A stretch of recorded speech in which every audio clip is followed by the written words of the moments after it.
Welcome to the City Center podcast from West Palm Beach, Florida. I'm Jerry Marcello. What do peanut butter, bacon, and ice cream have in common? While they may sound like ingredients for Elvis's favorite sandwich, they're also sources of fats, oils, and grease, the number one cause of stopped-up pipes in your kitchen. Every time you rinse out a greasy pan or wash off a butter knife, you're sending pipe clogging gunk down the drain and around the city. The fix is expensive, but preventing the problem is easy and cheap. Joining me today to talk about it is Charles Phoenix, Utilities O&M Manager for the City of West Palm Beach. Charles, welcome. Thank you. How are you doing today? I'm doing great. Listen, first question. What is an O&M Manager? O&M Manager. I'm the manager of operation and maintenance, and what we do is I oversee the sanitary collection division and also the IPP fog division. Okay, so lots of different hats you're wearing, lots of responsibility. Yes, sir. It's a lot of responsibility, and I'm trying to make sure that we get dirty water to the ECR plant. There you go. In a safe manner. Important. Okay, Charles, during today's talk, we're going to be talking and using the term fog. What does fog actually mean? Fog actually means fats, oil, and greases. Fats, oils, and greases are one of our worst enemies within the sanitary collection system. It's a costly thing because the fats build up and they can cause blockages, they can cause SSOs and SSEs, and they're very detrimental to the environment. Tell me what an SSO is. So SSO is a sanitary overflow. Okay. That's when we have more than 1,000 gallons of sewer come out of the sewer system and spill onto the ground and cause an effect to the environment and human. That's a big deal. Yes, okay. It is. Well, you were earlier we were talking and you described the clogging of the pipes as being similar to the clogs in the artery, in an arterial system, an artery system in a person. Yes. So once fat starts collecting, it builds up. So just like plaque in your blood, it builds up and it causes blockages. And just like, in the case of a blockage in a human, they end up having a heart attack or a stroke. Well, with the sanitary collection system, we have sewer spills and overflows. Okay, in a sanitary collection system, to compare it to the human or circulatory system, there's a spot. Is there any one spot in the system that you guys are really aware of and have to check to make sure that it doesn't get clogged? Well, normally it happens at connections.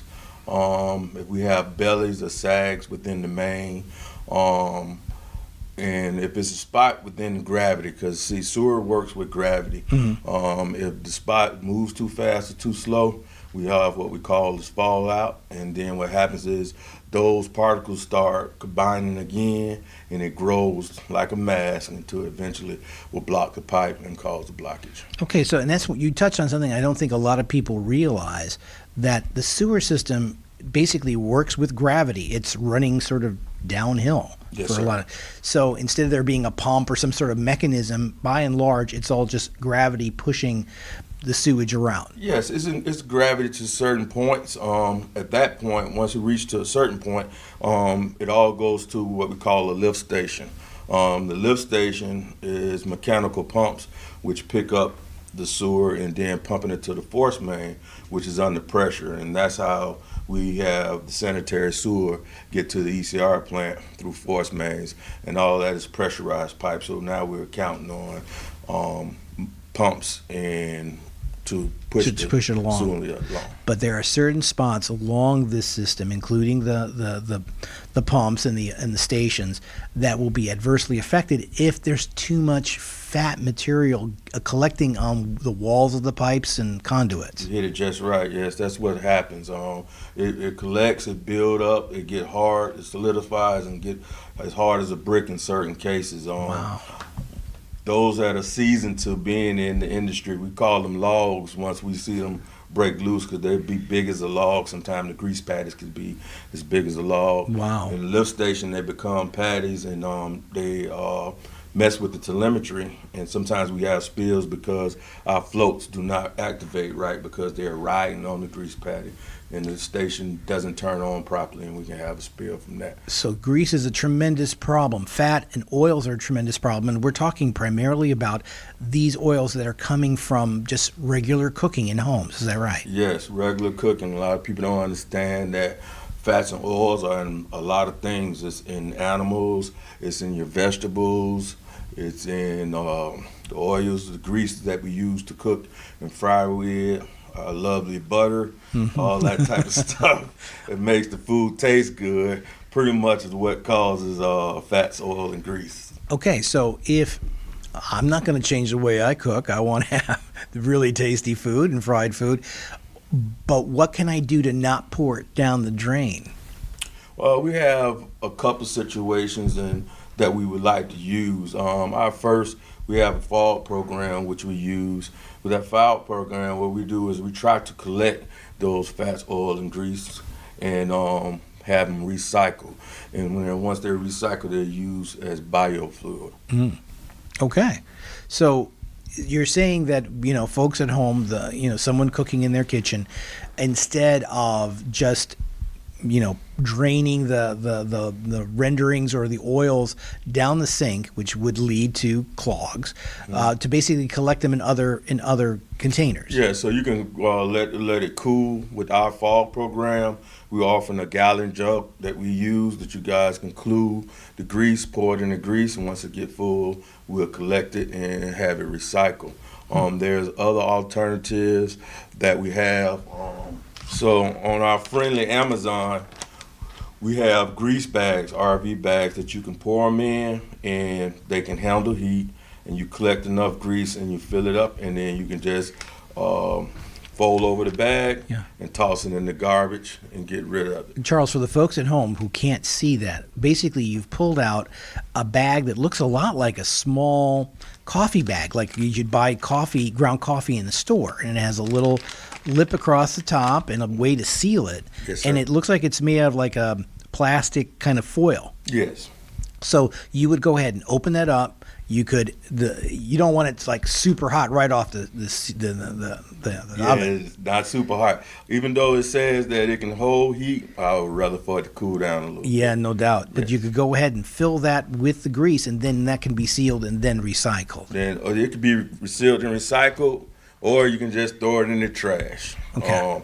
We preferably, with our fall program, we want to see it recycled. Right. But in some instances, since we have our friendly air fryer, a lot of people say they don't fry that much and they don't collect that much grease. So these bags are a better alternative since they don't collect that much grease and have that much grease. They can just put it in here. Yeah, it looks like that bag. Again, for the folks at home, the bag looks like it might be able to hold like about 12 ounces or something. Does it say so? 22 ounces. Oh, it says 22 ounces. Yes, sir. Okay. So even if it's a small amount, and this is something I think it's really important to get across, is that there's going to be folks cooking saying, hey, I just got this little tiny bit of oil at the bottom of the pan. It's okay. You're telling me that it's not. It's not. So over time, just because you pour grease down the drain today, you wouldn't see a problem. But if you continue to pour grease down the drain, it starts combining with each other. Those small particles start growing, and it causes a blockage. And what you're telling me that you just showed me this bag. It's very cool looking. This is just available like from Amazon, right? Yes, on Amazon. You can pick it up on Amazon. They're very cheap, not expensive, and it's way cheaper than having a plumber come to your house. Yeah, I bet that's the case. Now, you mentioned also that through the city's fog program, there are larger jugs available. Is that correct? Yes, we have larger jugs available so we can collect that grease. Yeah. And that grease is collected and then it's recycled. So it helps the environment because we're not throwing it away, we're recycling it. And what they do is make biofuel out of it, and they sell that. And so that's what we look for, is because the city is green, that we try to find the best use and resources for all the materials that we have. Gotcha. Now, tell me if this is true or not. Hey, I'm at home. I'm washing my pan out, putting a little grease busting detergent in it. Does that like bust up the grease? Does that fix it? Or No, sir, it doesn't. No, it doesn't. There's no grease busting detergent that will prevent grease from sticking to your pipes in your home and also affecting the sanitary collection system down the way. Okay. All right. So the message here is that anything that involves grease or fats or oils going into the sewer system, going down your drain in your kitchen is a really bad idea. Yes, especially when people use vegetables and stuff, those have particles that have grease in it as well. That when people use the garbage disposal and they don't actually realize that even with salads and stuff like that, that's still grease and it still builds up in your system. So even the dressing that's on your salads? Yes. Wow. Okay, so because everyone says, oh, well, it's going to be bacon fat. It's going to be the drippings from my hamburger. Even the nice, healthy salad you've been eating is probably going to cause a problem. Yes, later on down the road, if you continue to pour it down your drain, it will build up and cause you problems. That is something. Now, it seems that restaurants, which cook food for a living, is going to create a lot more grease. Now, what do you, just for my curiosity, what do they do to keep from putting it back into the system? Okay, so I'm going to ask a partial of this question, then I have Brian, he's over IPP and FOG, to come in and he can finish the question off. But what the difference between restaurants, they have grease traps. Grease traps collect the grease and prevent the grease from going down the system. So how do you get it to the grease trap? Well, the grease trap lateral service is separate from your regular bathroom services. So all your floor drains, kitchen drains, and dishwasher drains are connected to a lateral that goes and it has to pass through the grease trap. The grease trap is where we collect the grease, and the grease has to be pumped out or removed, and that prevents the grease and the particles from the grease going down. And I'll let Brian elaborate on it a little bit more. Hey, Brian, thanks for joining us. Tell us your full name. Hi, my name is Brian Sealey. I am the IPP FOG coordinator for the city of West Palm Beach. For restaurants and their overall use for fats, oils, and grease, like Charles said, they do have a pre-treatment system, which is called a grease trap. It's mandatory they have those pumped out at least on a quarterly basis, and that's determined based on our sample events and inspections that we do on them. You got to think a large-scale restaurant has the ability to produce a whole lot more grease than your average household. Yeah. And based on that, that's how we go through. We do our inspections, sample, and just try to prevent as much oil and grease from going down the drain as possible. We even have best management practices for them, which is inside the kitchen, to also reduce the amount of solids that get put down the drain. So like chunks of food that were being scraped off during the dishwashing process and stuff? Yes, sir. Rice, beans, like he's saying, salad going through the garbage disposals, pieces of meat. Right. All of that stuff can also build up down in the bottom of lift stations, which in turn gets pumped through the lines to the wastewater treatment plant as well. So it's a two-stage process. You're asking the restaurants to try to remove as many solids and as much material as possible from the wastewater before it goes into the drain. And then beyond that, you have the traps. Yes, sir.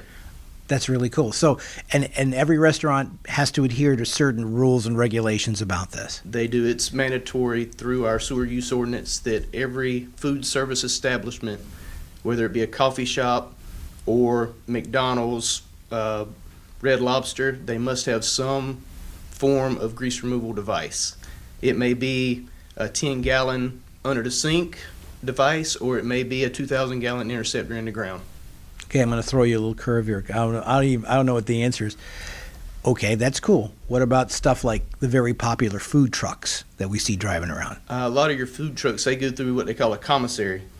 And the commissaries have the grease traps where they discharge into, or they'll have a buddy system set up with a restaurant, and they'll actually discharge through a mop sink that's behind the building, which goes into the grease trap as well. We've talked about food. We've talked about food stuff. One thing that I think a lot of people were dealing with during the pandemic and prior to that was the use of sanitary wipes. Sanitary wipes are very popular. A lot of them are marked as absolutely flushable. Are sanitary wipes flushable?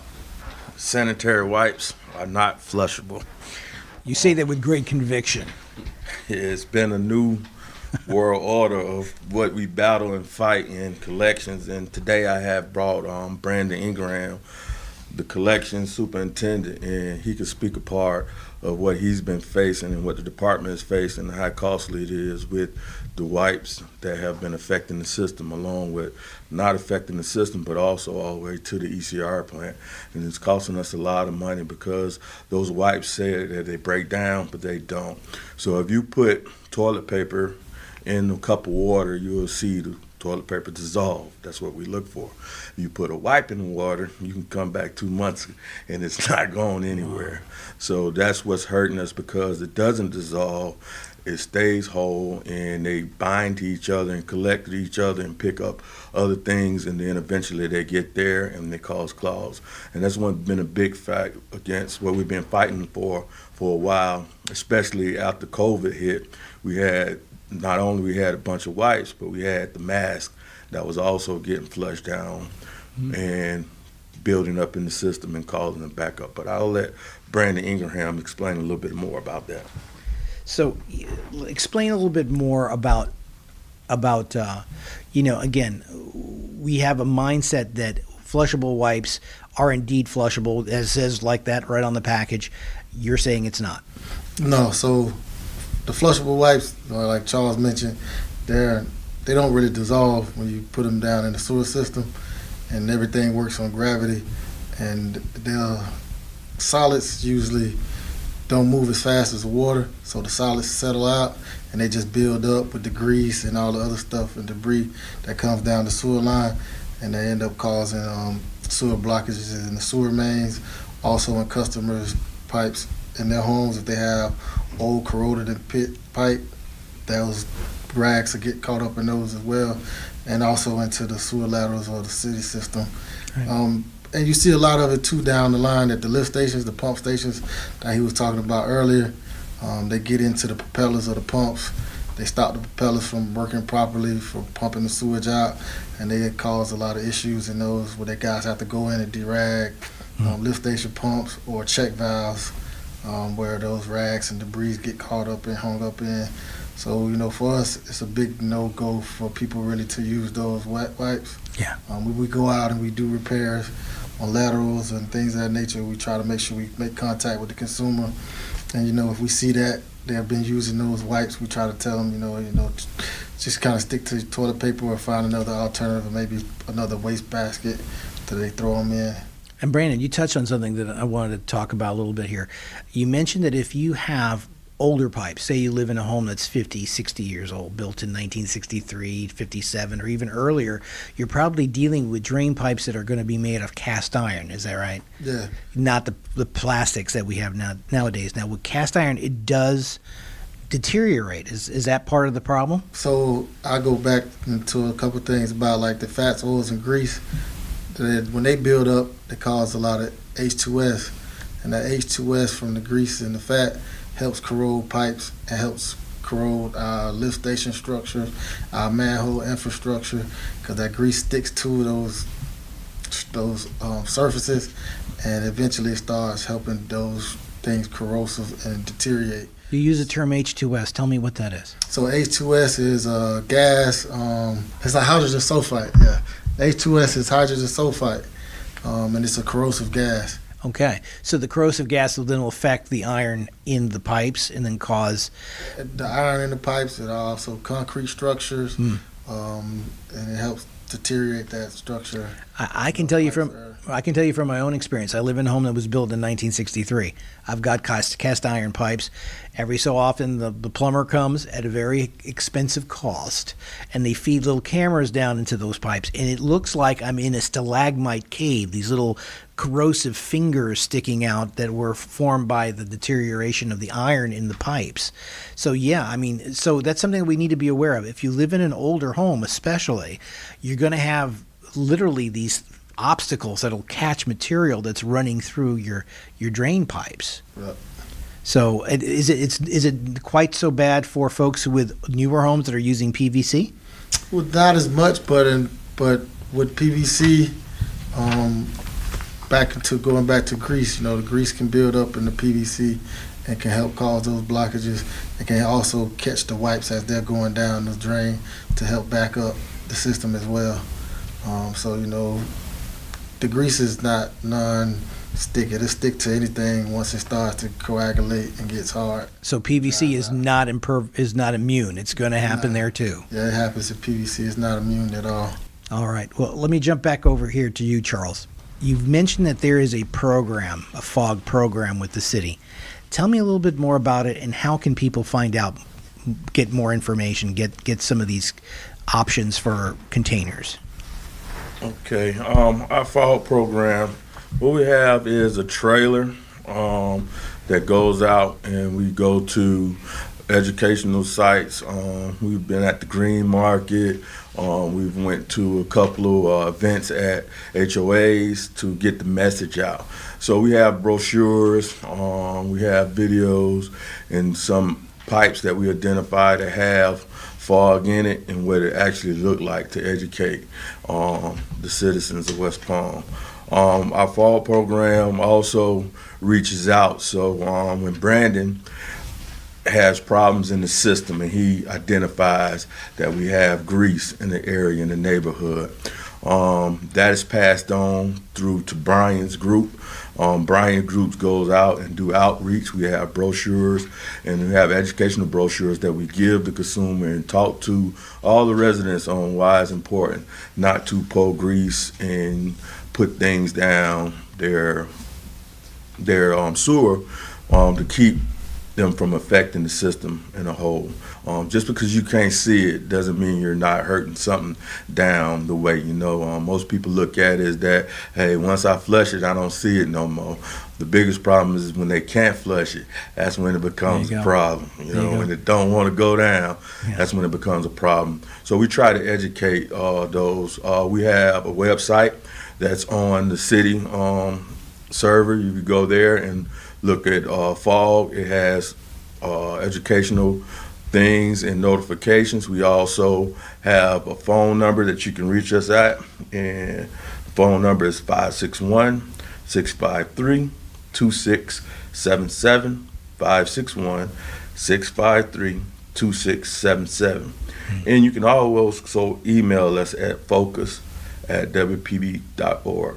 So focus. Go ahead. WPB.org. Fantastic. So if I am a leader of an HOA or a neighborhood association, I could go to the website, WPB.org, find that information, and then reach out to maybe make an appointment to have your team come out and do some instruction. Exactly. And that's what we're looking for.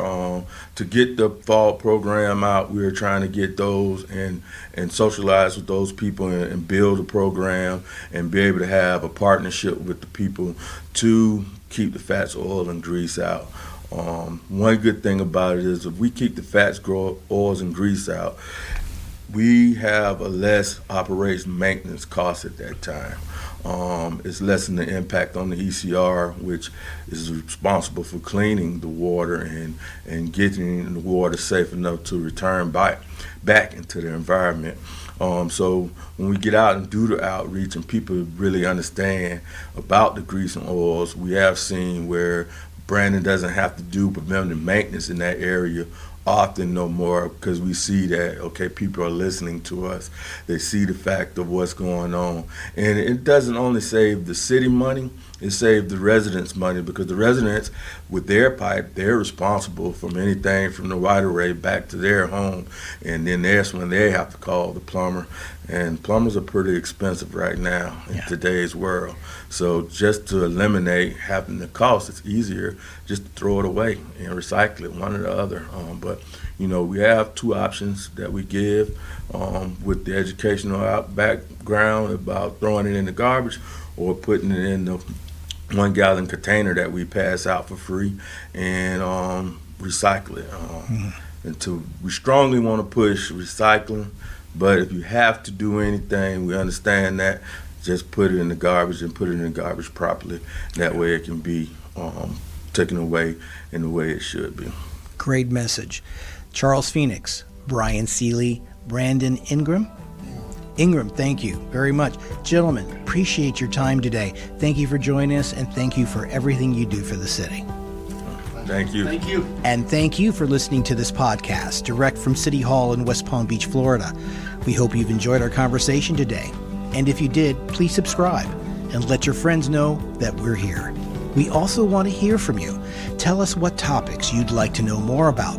Just drop us a note at podcast@WPB.org. The City Center's podcast is a production of the City of West Palm Beach Communications Department. I'm Jerry Marcello. We'll see you next time.